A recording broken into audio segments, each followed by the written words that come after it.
So the next thing I'd like to maybe explore a little bit are the measures and the way they're measured, and that there are these tables where countries are scored on how well they do on the SDGs, and I'm a little bit cynical about how valuable that information is in terms of what it means. One country might score, I mean, some countries do score very highly, and rightly so, but you would look, if you look in a bit more detail and you realize that everybody on the planet started living like that particular country, we might need 6 planets to support that type of lifestyle.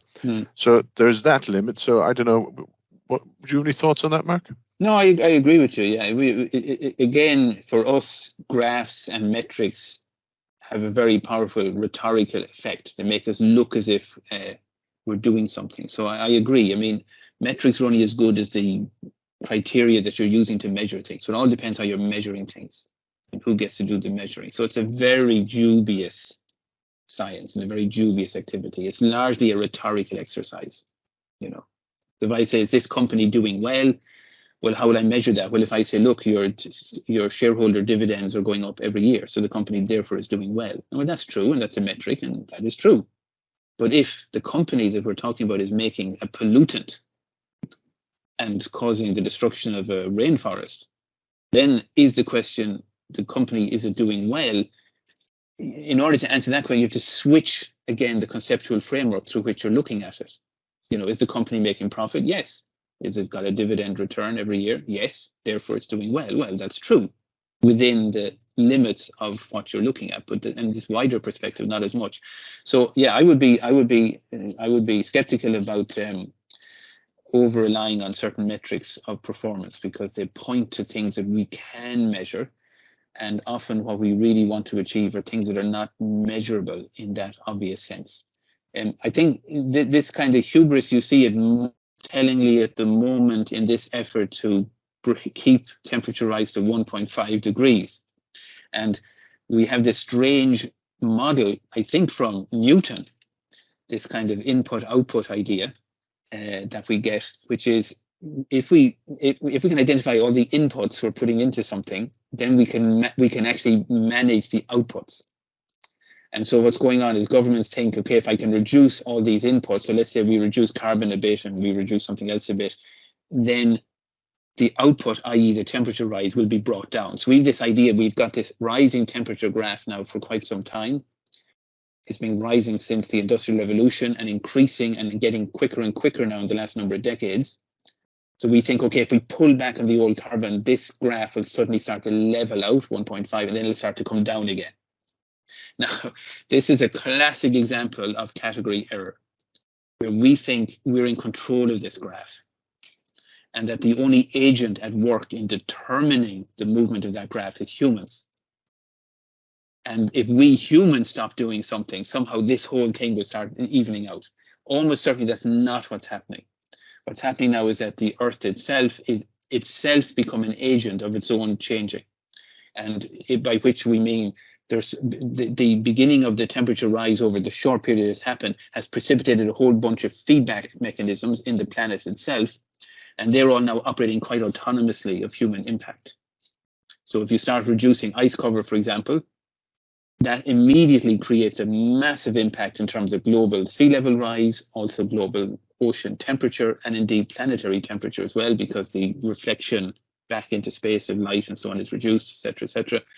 So it doesn't matter what we do now, that process is underway. It also causes methane releases from thawing tundra and so on, which is also underway. So those processes are happening independently of humans. So one of the big problems we have right now is we actually scientifically don't know if we're in control of temperature anymore. And we're assuming we can do some kind of topping of it at 1.5 or 2, but it's actually not clear scientifically that we're in control. So there could be this old nightmare. When I studied climate change as a sociologist in NUIG, I was part of a thing called the Climate Change Institute in 2000. And at that time, it wasn't clear. Lots of things were very unclear. But the great nightmare with scenario was what used to be then called runaway climate change, which is that you hit a certain threshold point and then it operates autonomously and nothing can be done to stop it happening. And I know the paleo climate data seem to suggest that when the Earth underwent rapid climate change moments, or climate change, they happened in quick jumps. You didn't get this lovely graduated globe where it went up and down and up and down. You actually got this sudden massive rises and then gradual declines. So it looks like once some kind of feedback mechanism kicks in, the temperature rise occurs really rapidly. And now in geological terms, that could be over a century, which is very quick geologically, and much quicker than we could adapt to it as well. That would happen too fast for us.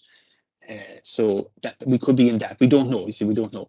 So I think any metric that claims to be measuring performance, we should treat very dubiously, because again, it's all predicated on business as usual. In other words, what we know in the past being applicable to the future.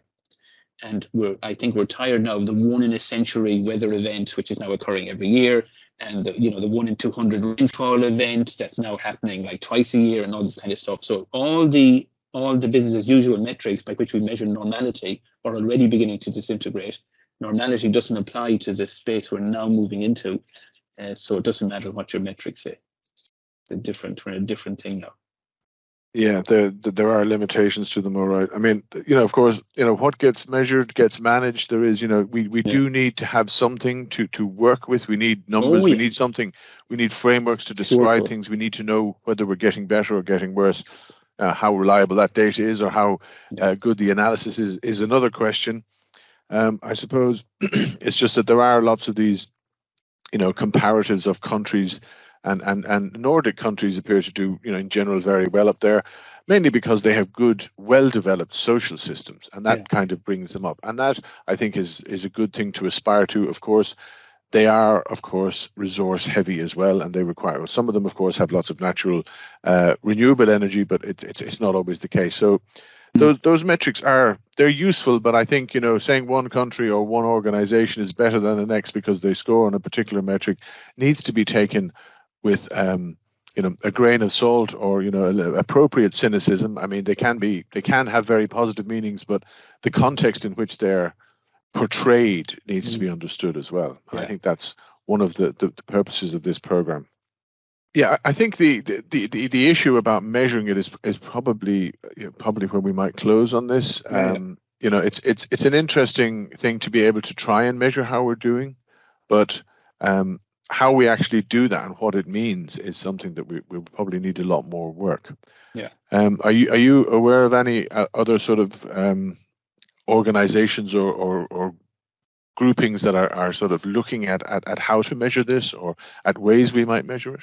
Well, the big debate now in economics is how you model degrowth. So there's lots of people who were on about degrowth. Probably the best known popular figure would be Catherine Rayworth with her donut economics, which kind of gives a different model for how we think about economics. But there's lots of guys like that as well. There's a French guy called Paric and so on. So there's lots of economists working in this area. So they're kind of creating new ways of measuring well-being outside of the simple GDP metric, so that we get a different picture of how to do that. That's all fine. The problem we still have is that our money system is tied into economic growth. Now, I don't want to get too complicated, but the money gets produced by debt, and debt has to be repaid. So there's an imperative in order to repay the debt to generate the money to do the repayment. So this is what gives the energy needed for this constant economic growth, so the impetus rather for economic growth. You can think of it in household terms, like we all have mortgages, and if our income suddenly crashed and we were suddenly degrowing our income and we're on guaranteed basic incomes, could we repay our mortgage? Because the mortgage is predicated over, say, a 20, 30-year lifespan, that you will be generating the income to keep repaying the mortgage over a 30-year period. So if you change your money system and you degrow, then people don't generate that amount of cash, and so you can't repay the debt. So all this money is gone, and that's where we have recession and economic crisis and so on. So the money system is definitely something that has to be redesigned, and a huge amount of work has been put in to look at new money systems, different ways of local currency exchanges, alternate currencies, parallel currencies, to accommodate the exchanges that are naturally occurring and should occur between people. Like, we do want free markets. Free markets are really good, not controlled markets. Like, free markets are about creativity and people inventing things and looking after their neighbors' interests and responding, and all of that is really good. So, but the money system, we need a money system that allows that to happen. So that's a more complicated question. The group I'm involved in, FASTA, has been long working on questions of money systems. Our founder, Richard Douthwaite, has a lot of work done on looking at money and the ecology of money and how money can be changed and so on. So that's an ongoing debate. That's a technical thing. But until we deal with that issue, we're not going to deal with the problems, because unless we change how money gets produced, the economic system won't change. That's the problem. Yes. Thank you, Mark. So I think to conclude, I might ask you, if you were to summarize in a couple of bullet points your critique of the SDGs. I know you mentioned a few things like some of the contradictions and gaps. Could you articulate that for us now, or well, am I putting you on the spot? No. I think again we can probably come up again with three kind of categories. So one is the SDGs are aspirational, and they will always struggle to overcome what I'm calling the political reality principle of how governments actually function and how societies function, especially Western societies that are embedded in politics and in economics that isn't really compatible with a genuine delivery of the SDGs. So Western societies do not really want an end to poverty, and they don't want a sustainable society, because to do that would be very radically transforming of the way they function. So there's a reality principle. There's the second thing is the contradictions within the SDGs, particularly SDG 8 with its aspiration towards economic growth is not nuanced enough to suggest that while there may be growth in the southern world, we can't have economic growth in the Western world, which again sounds very alarming and challenging for Westerners to think about that, as it is, because, but that's it. So there's the contradiction, the things that are missed out we've talked about as well, like the disarmament and the denuclearization. But the third big problem, the one we've just been talking about, is the conceptual framework. We really, in order to really create a sustainable world, we're going to have to think very differently. And what we might call Western humanism, which has brought us the wonderful world we now live in, is not going to work for us in the future. And by the way, I don't say that with any glee. I'm not like some prophet of the end of Western humanism. Has been wonderful and has been a great thing and has brought us freedoms, especially gender equality and other things. But let me illustrate this. So I'll end on this, an illustration of what we mean by that, and why this is so difficult for us to accomplish. One of the key principles in Western humanism is that the individual should be free, particularly free to choose. So we have this very strong cultural thing about I am free to choose. And it's built into how we do economics. In other words, I can go to Tesco and I can choose what coffee I want, what tea I want, what bread I want, etc. I can go on whatever holiday I want. I can buy whatever car I want, etc., etc. Freedom. And that's a really good thing. It's not a bad thing. It's a good thing. The tragedy of our time is we can't do freedom like that anymore, which is not a good thing. I'm not saying it's a good thing. What I mean is, what happens if we realize that in order to preserve the planet, we have to stop driving cars? What happens if we realize that in order to preserve the planet, we can't import coffee anymore from Puerto Rico on huge container ships that travel across the Atlantic? What happens if, in order to save the planet, we realize we can't do transatlantic flights or any kind of airplane traffic at all? What happens if, in order to save the planet, we have to stop eating as much meat as we're eating? In other words, what I'm saying is, it could be that when I talk about the trade-off at the very beginning between development and planet, that what this actually means in my individual life, so away from the abstraction, is my freedom is no longer compatible with the planet. And I have to give ground on my freedom. So there are things I cannot do anymore that I once was able to do, or that a generation before us could do, but that in order to simply ensure the functioning of the life system of the earth itself, I have to stop doing. Now, Western liberals believe that the only ones who can tell them what to do are they themselves. They don't do being told what to do. But what happens if that's what we're going to have to do? And this is another one of these fault lines that we cannot step over. We don't know how to step over that into that other space where there's constraint and limit. We can do voluntary limit if people voluntarily do limit. And we can try and educate people to live within limits. And that's really what sustainability means, which is, are you prepared to live within limits? And we can educate people to do it, but we can't make them do it. And if they say, I'm not doing it, I want my SUV, I love it, and I want to go to Greece twice a year, I love it. And to hell with you and your miserable puritanical environmentalism trying to curtail my way of living, I'm not having it. That's fine in a democracy. We can do nothing about that. The problem will be if the defaulters from a world of limits keep consuming, we're going to bring the whole house of cards down. And we don't know how to fix that contradiction. So the big thing with the SDGs is that not only can they be a piety, they can overly simplify the real problem we have. How do I deal with freedom in a world of limits? We don't know how to fix that because our entire world in the West since the Middle Ages has been a world of growing freedom into what we thought of as a very open space within which we could expand. We could keep building things, buying things, making things, inventing things, doing things, traveling. We could do all that. There was no limit other than technology, and the more technology we got, the more we could do. The tragedy is what happens if we now realize we actually have to limit all of this. So here's all our toys, but we can't have them. Here's the latest SUV, but you can't have it. This is what Freud would truly define as the tragic moment. I have the desire, but I can't get my desire.